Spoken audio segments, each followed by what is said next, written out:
Welcome back. Well, illegal border crossings break a new record, with CBP reporting over 300,000 encounters in December, the highest month ever recorded. Yeah, and our next guest outlined in a new op-ed how it could be impacting your wallet. Todd Bensman is a senior fellow at the Center for Immigration Studies, and he joins us now.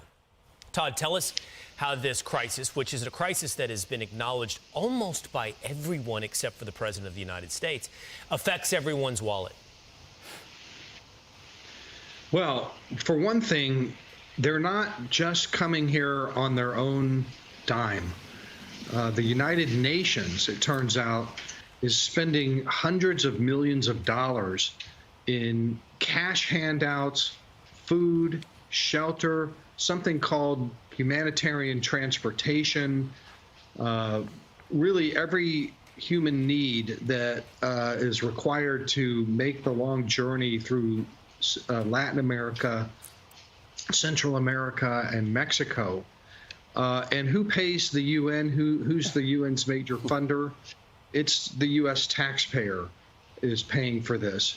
How do we know this? Because there's a brand new budget document that the UN puts out for 2024.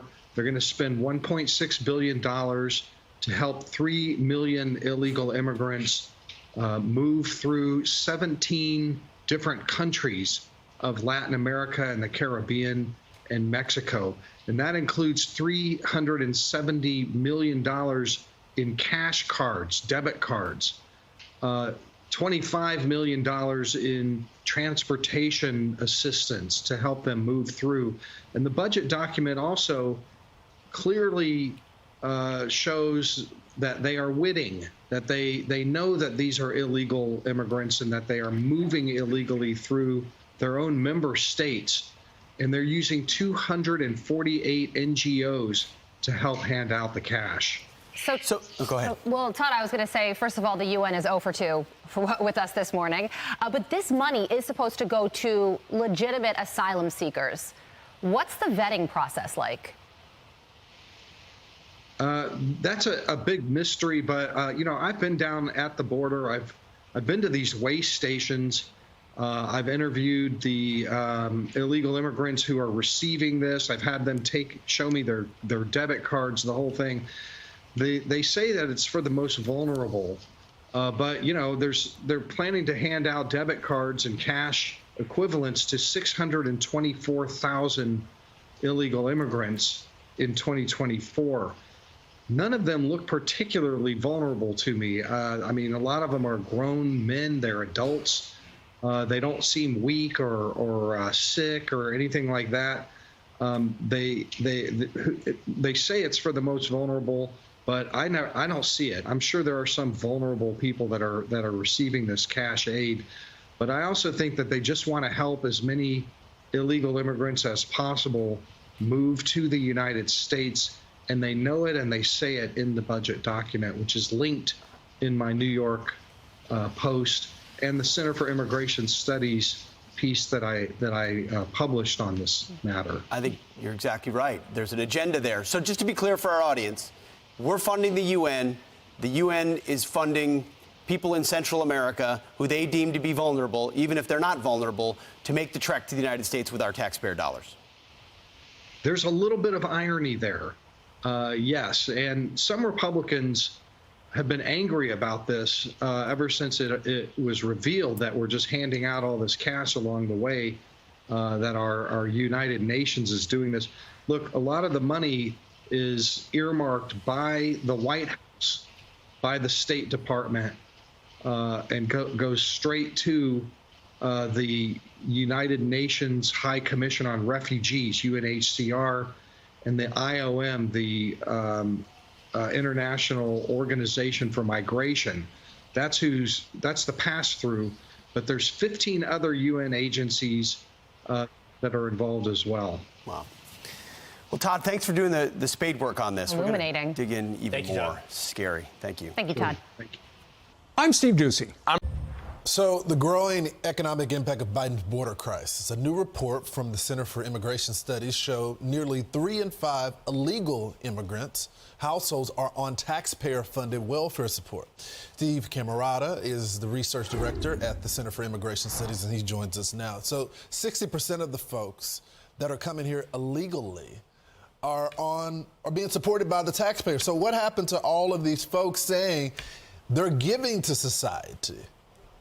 Right. So what happens is very often illegal immigrants have U.S.-born children. Most illegal immigrant-headed households have a U.S.-born child, so they get the benefits on behalf of a U.S.-born child.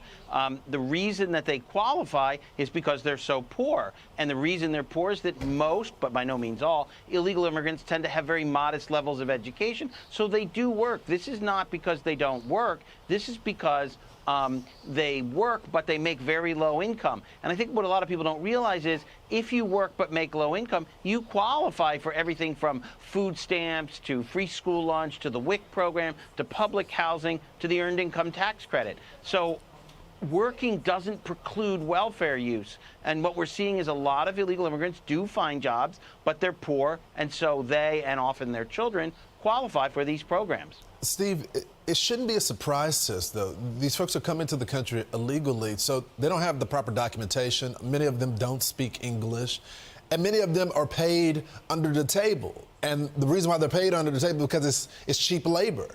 Americans would do those jobs, but they want a fair wage. These people are on a slave-based labor system where no one reasonable person would take those jobs for that pay, right? Well, that certainly happens. And just by their presence here, they tend to lower wages because they're increasing the supply of workers at the bottom end of the labor market. However, the difference between what happens when illegal immigrants have work authorization and don't isn't enormous if the illegal immigrant themselves has very modest skills, and that's often very true. So again, yes, it's true that when they work off the books, sometimes they work for less. But it's really the case that they're just very modestly educated. And that's one of the main reasons they use so much welfare. And because they're poor, many states like New York and California step in and cover illegal immigrants with welfare programs, too. And that's what we're picking up partly in the study as well. So it isn't just the presence of the children, but it's the political pressure because you have all these poor people in your state. So, Steve, you've been tracking this, and I know you're just a researcher.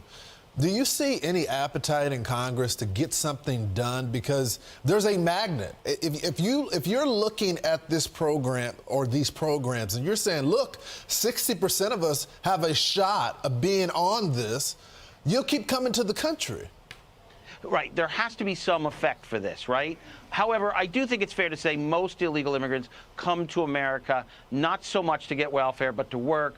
But they have children, they struggle, and then turn to the American taxpayer for support. It's going to be very hard once you've let people in, so many of them with modest education and low income, not to end up having them use these programs because, as is the case, we give automatic citizenship to their U.S.-born children. You either enforce the law and don't have so many illegal immigrants and reduce the problem, or you accept the cost if you're going to be letting a lot of unskilled people into your country. What a novel idea, Steve. Just enforce the law. I hope they're watching. We appreciate you breaking down the numbers with us. Thanks for having me. You got it, Steve.